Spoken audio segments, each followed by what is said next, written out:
Baik, selamat pagi semuanya adik-adik di sini.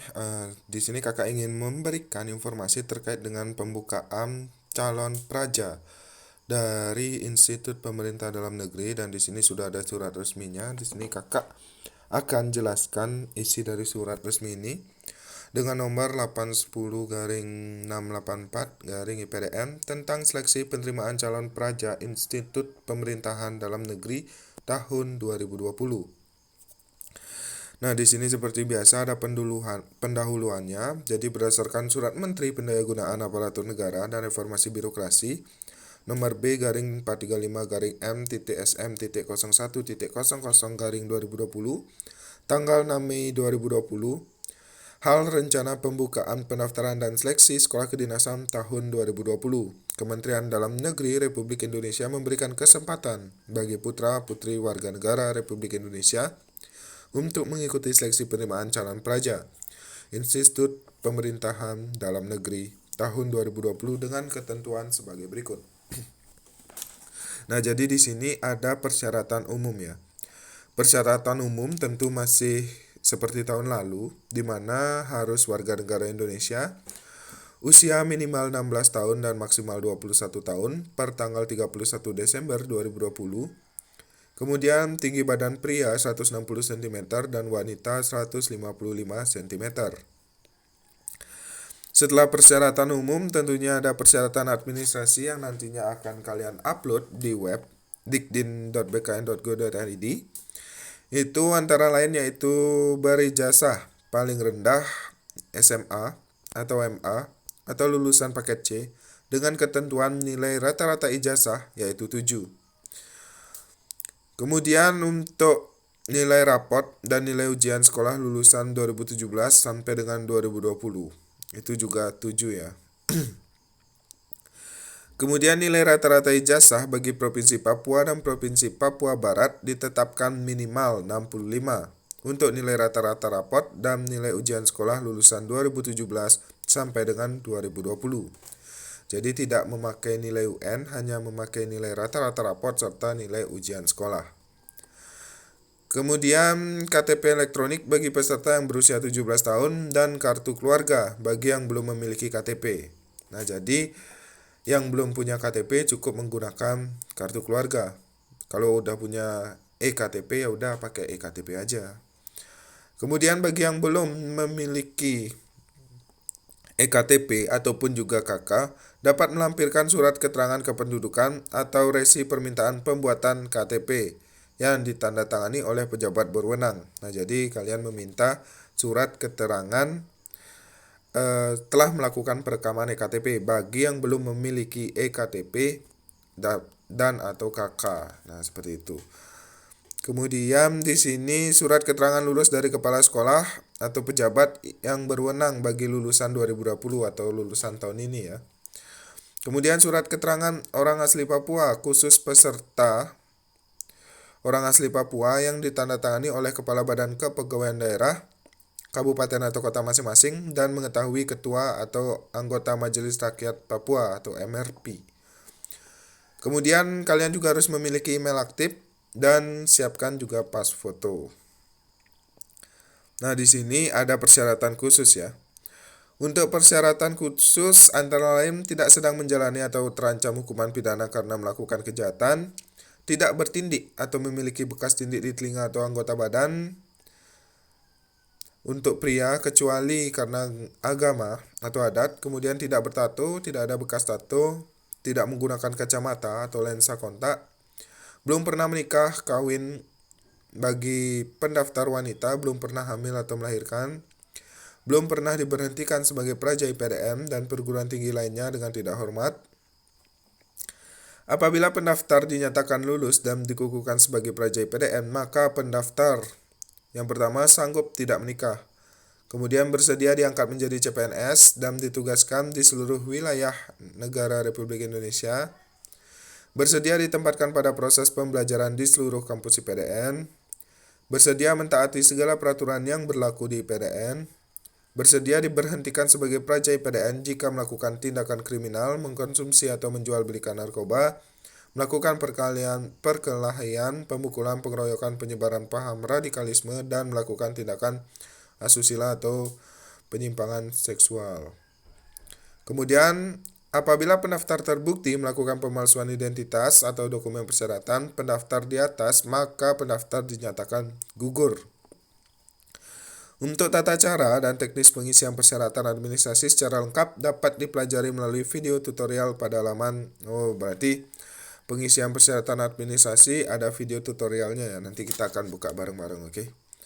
Kemudian untuk pendaftaran, nah ini alur pendaftaran sama seperti di BKM, kalian sudah melihat ya. Yang pertama tentu kalian harus mengakses portal, kemudian kalian memverifikasi, belum, kalian melakukan pendaftaran ya dalam membuat akun, kemudian verifikasi, terus login lagi ke SSCN, melakukan pembayaran, baru kalian ujian seleksi dan baru kalian menerima hasil seleksi. Ini berarti hanya khusus SKD aja, karena untuk tahapan selanjutnya akan diselenggarakan oleh panitia masing-masing tiap-tiap kampus. Jadi untuk SKD baru diselenggarakan oleh BKN. Kemudian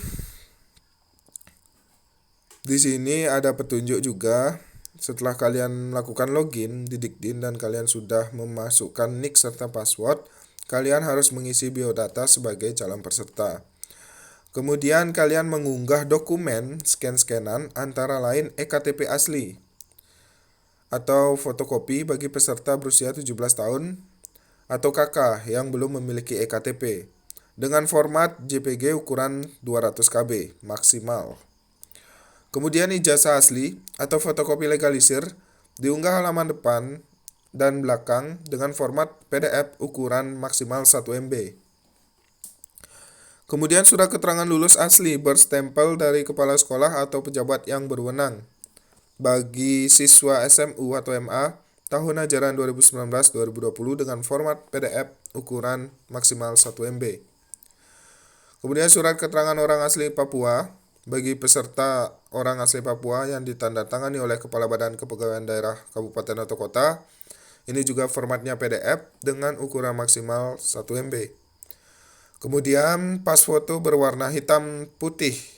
Ulangi, mohon maaf. Jadi di sini pas foto berwarna ya. Pas foto berwarna tidak hitam putih. Ukuran 4x6 cm dengan menghadap ke depan dan tidak memakai kacamata serta mengenakan kemeja berwarna putih format JPG ukuran maksimal 200 KB. Kemudian dalam dokumen KTP atau IKTP atau KK dan ijazah mencantumkan data yang sama untuk nama dan tempat tanggal lahir. Nah, jadi di KTP, di KK, dan di ijazah tidak boleh nama dan tanggal lahir kalian berbeda.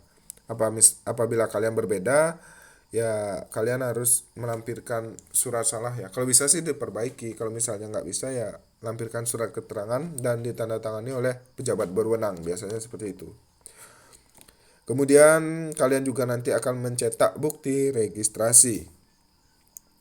Nah, apabila pendaftar tidak memenuhi ketentuan persyaratan administrasi di atas, maka pendaftar dinyatakan gugur. Nah, jadi dalam seleksi administrasi apabila tidak sesuai dengan ketentuan yang berlaku, maka kalian tidak akan bisa lanjut ke tahapan tes SKD. Jadi kalian akan dianggap gugur.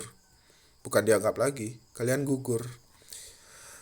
Nah, jadi ini untuk draft dari atau rencana dari tahapan jadwal seleksi penerimaan calon pelajar IPDN. Tetap aja nanti akan menyesuaikan pandemi ya. Jadi jadwal ini bisa aja berubah-ubah menyesuaikan dari pandemi COVID ini. Semoga aja cepat berlalu ya COVID. Kemudian kita akan lihat untuk jadwalnya. Yang pertama, kalian melamar atau mendaftar itu secara online. Itu tanggal 8 sampai 23 Juni. Kemudian verifikasi dokumen persyaratan administrasi itu 8 sampai 25 Juni. Pengumumannya diadakan tanggal 26 Juni. Kemudian yang memenuhi syarat akan melakukan tes SKD itu bulan Juli 2020. Kemudian melakukan pembayaran juga bulan Juli 2020. Kemudian pengumuman peserta SKD itu melalui halaman Dikdin ya, itu bulan Juli 2020. Pelaksanaan SKD itu Juli atau Agustus 2020. Pengumuman hasil SKD itu Agustus 2020. Pelaksanaan tes kesehatan tahap 1 itu Agustus sampai September 2020. Kemudian pengumuman hasil tes kesehatan tahap 1 itu Agustus sampai September 2020. Kemudian ada Pantohir, verifikasi faktual dokumen persyaratan administrasi pendaftaran dan tes kesehatan tahap 2 itu Agustus sampai September 2020. Kemudian pengumuman hasil tes kesehatan tahap 2 itu Agustus sampai September 2020. Registrasi calon pelajar bertempat di PTN Kampus Jatinangor itu Agustus sampai September 2020. Nah, jadi ini masih dalam bentuk bulan ya, makanya nanti akan menyesuaikan pandemi dari COVID. Nah, ini mengenai kuota, kalian bisa baca nanti untuk kuotanya ya. Kalian bisa baca dan kalian bisa lihat. Mungkin itu aja yang dapat kakak sampaikan pada video kali ini tentang IPDN. Nah, kemarin yang nanya-nanya IPDN kak ini kakak sudah share ke kalian. Semoga bermanfaat untuk kalian dan tetap semangat. Semoga cita-cita kalian tercapai tahun ini. Mohon maaf apabila ada salah kata, and see you next time. Peace.